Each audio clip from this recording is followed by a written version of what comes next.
그의 여종의 비천함을 돌보셨음이라. 보라 이제 후로는 만세에 나를 복이 있다 일컬으리로다. 아멘. 자, 오늘 마리아의 고백, 비천함을 돌보시는 하나님에 대해서 간단하게 말씀을 드리도록 하겠습니다. 자, 마리아는 제사장 가문의 후예입니다. 제사장 가문, 숨겨진 동네, 그 당시에 잘 알려지지 않았던 나사렛이라고 하는 동네에서 힘겹게 어렵게 살아가고 있는 10대 소녀였어요. 그리고 다윗 왕가 가문의 후예인 요셉을 만나서 결혼을 하기로 약속한 상태였습니다. 그런데 성령의 역사로 말미암아서 처녀인 상태, 동정녀라고 하는데 처녀인 상태로 아기 예수님을 낳게 되었던 겁니다. 자, 천사 가브리엘은 마리아를 찾아와서 하나님의 역사로 아기 예수님을 낳게 될 것이다 라고 소식을 전해 주었습니다. 마리아는 사가랴 집을 방문을 했고요. 그 후에 그 아름다운 찬송을 하면서 놀라운 고백을 하는데, 그 고백 중에 나오는 말씀이 오늘 말씀 누가복음 1장 58절에 나오는 말씀이에요. 여종의 비천함을 돌보셨다 하는 겁니다. 여종의 비천함을 돌보셨다. 자, 비천함이라고 하는 말은 한자말이기 때문에, 자, 그 뜻을 보면 낮고 보잘것없다 하는 겁니다. 낮고 보잘것없음을 돌보셨다. 이제 우리가 이렇게 여기서 말씀을 이해를 할 수 있는데요. 다른 성경을 좀 보면 현대인의 성경입니다. 그가 하나님이 이 천한 종을, 자기 자신을 천한 종, 노예다 개념으로 천한 종을 돌아보셨음이라. 지금부터는 모든 세대가 나를 행복하다 하겠네. 이렇게 번역을 했습니다. 공동번역 성경, 주께서 여종의 비천한 신세를 돌보셨습니다. 이제부터는 온 백성이 나를 복되다 하리니. 이렇게 번역을 했고요.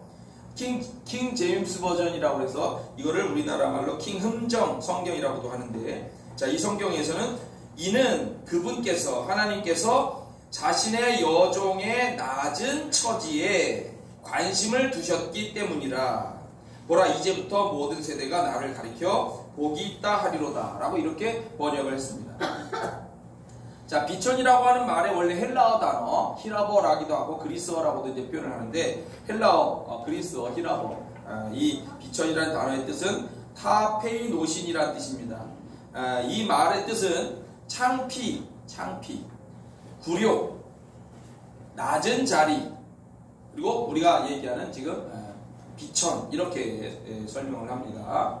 그 다음에 돌보셨다 라고 하는 말은 에핍레펜인데, 원형의 말이 에핍레포라고 하는 단어입니다. 그 뜻이 뭐냐면 바라본다, 들여다본다, 자세히 본다, 생각한다, 유의한다, 걱정한다, 유심히 본다, 감찰한다, 이런 뜻을 가지고 있습니다.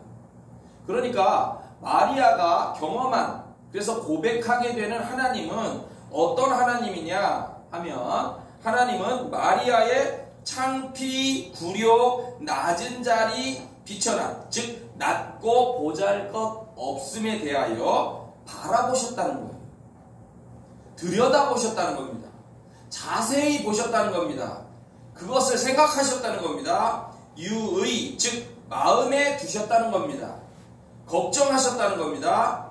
유심히 보셨다는 겁니다. 감찰, 즉 비위나 비행에 대하여 조사 또는 감독하는 일을 하셨는데, 성경에서는 이 감찰하는 것을 추적하는 눈길이다.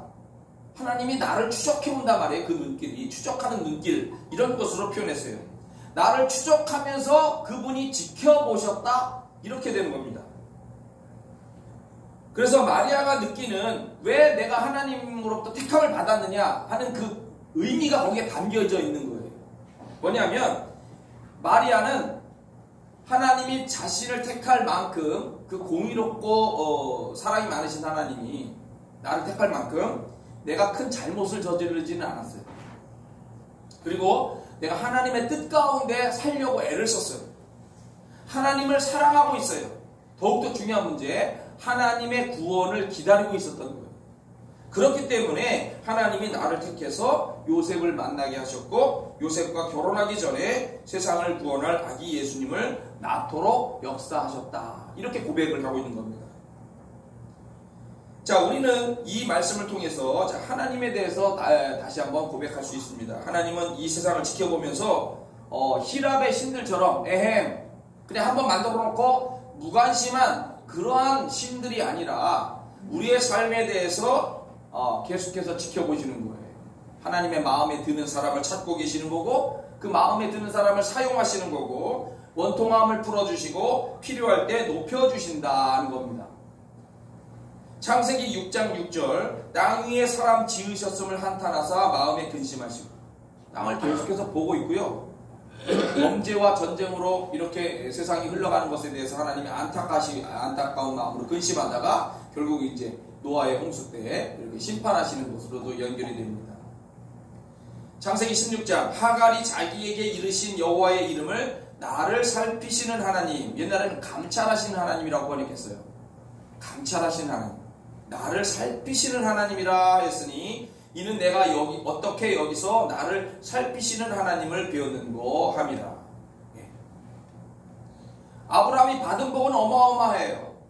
그런데 하찮은 여종 이 하갈은 정말 하찮은 종이에요.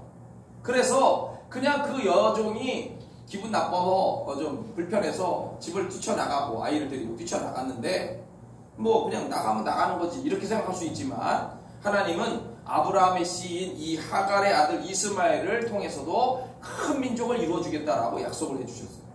그냥 세상이 볼 때는 하찮은 그냥 여종일 뿐이지만 그렇게 생각하지 않고 아주 귀하게 대접을 해주신다는 거예요.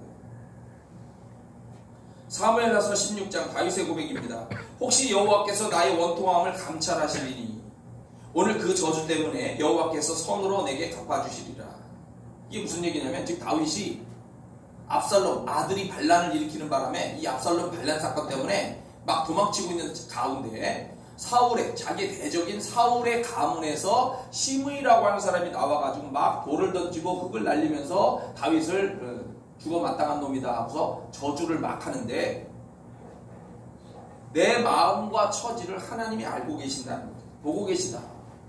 그래서 하나님이 기회가 되면 나를 분명히 회복시킬 거라고 나는 믿는다 라고 이렇게 믿음을 고백하고 있는데 정말 하나님은 그걸 계속 보고 있었어요. 그래서 다윗을 결국 금방 회복을 시켜주셨고 이 시므이는 결국 벌을 받고 나중에 죽게 되죠. 그 솔로몬 왕에 의해서. 자, 느헤미야서 9장 9절 주께서 우리 조상들이 애굽에서 고난받는 것을 감찰하시며 홍해에서 그들의 부르짖음을 들으셨다. 자, 느헤미야의 고백입니다. 잡혀간 나라에서 지금 나중에 이제 페르시아 바빌론에 갔다가 이제 페르시아가 되지만은 그 나라에서 술관원으로 이렇게 일을 하고 있었는데 자기들의 나라의 회복을 위해서 노력을 하고 있지만 예루살렘에 성벽이 없어가지고 적들에 의해서 고난을 받고 어려움이 많다는 그 소식을 듣고 막 울면서 하나님 앞에 기도를 하는 거예요. 하나님, 옛날에 그 애굽에서 고난받던 이스라엘 우리 선배들의 선조들의 그런 역사에 하나님 개입하셔서 그들을 구원해 주시지 않았습니까? 지금 이렇게 고난받고 있는 이 이스라엘 백성 너무 불쌍하지 않습니까? 하나님 구원해 주세요 라고 그렇게 느헤미야가 기도를 하는 거예요. 그랬더니 결국 하나님이 역사하셔가지고 이 느헤미야가 그 왕 앞에서 인정을 받아가지고 이스라엘의 총독으로 가는 거예요. 총독으로 가가지고 그 많은 적들의 그 반대도 불구하고 예루살렘 성벽을 완성하면서 나라의 재건에 커다란 역할을 했다. 이게 이제 놀라운 그 이야기인 거죠. 나라를 향하여 하나님의 마음을 같은 마음을 품고 이렇게 기도하는 그거를 보고 계신다라는 거예요. 시편 말씀입니다. 여호와는 의인을 감찰하시고 악인과 폭력을 좋아하는 자를 마음에 미워하신다. 악인이 생각합니다. 하나님을 멸시하여 그의 마음에 이르기를 주는 감찰하지 아니하리라. 그런데 뭐라고 말씀하시냐면 잠언서에도 여호와의 눈은 어디서든지 악인과 선인을 감찰하시느니라. 사람의 행위가 자기 보기에는 모두 깨끗하여도 여호와는 심령을 감찰하시느니라. 사람의 행위가 자기 보기에는 모두 정직하여도 여호와는 마음을 감찰하시느니라. 의로우신 자는 악인의 집을 감찰하시고 악인을 환란에 던지시느니라. 놀라운 말씀 하나 더. 이사야 말씀입니다. 여호와께서 내게 이르시되 내가 나의 처소에서 조용히 감찰하미 쬐이는 일광 같고 가을 더위에 운무 같도다. 하나님이 막 움직이시는 요란하게 이렇게 하지 않고 조용히 감찰을 보고 있는데 햇빛이 내리쬐는 것과 같다는 거예요. 햇빛이 이렇게 조용하게 내리쬐잖아요. 요란하게 막 와서 막 우리한테 막 와가지고 왔다고 막 이렇게 따가 막 바늘로 찌르듯이 햇빛이 쬐어주는 것도 아니잖아요. 안개가 소리 내면서 야 내가 왔다 우르르 쾅쾅 이렇게 오지 않잖아요. 그죠? 안개가 오듯이 말이죠. 하나님은 조용히 우리를 계속 보고 있다는 거예요. 자, 결론입니다. 마리아의 비천함을 돌보시면서 하나님이 역사하셨어요. 하나님이 너를 사랑한다. 내가 너를 통해서 귀한 일들을 이룰 거야. 이렇게 말씀을 하시는데 이런 것과 마찬가지로 우리는 마리아와처럼 우리에게 주어진 이 믿음을 잘 지켜나가고 하나님을 사랑하고 하나님이 원하시는 뜻대로 잘 달려가게 되면 하나님으로부터 귀하게 쓰임을 받게 될 거라고 하는 거죠. 감찰하시는 하나님 우리를 도와주시는 겁니다. 자, 우리가 올 한 해를 살아오면서도 힘든 일이 있어요. 항상 우리 일들을 살면서 항상 좋은 일만 있는 것은 아니에요. 항상 어려운 일들도 있지만 우리를 인도하시는 하나님을 믿고 힘을 내고 주님의 은혜로운 역사를 계속 기대하면서 잘 달려가는 여러분과 제가 되기를 축원합니다. 기도하겠습니다.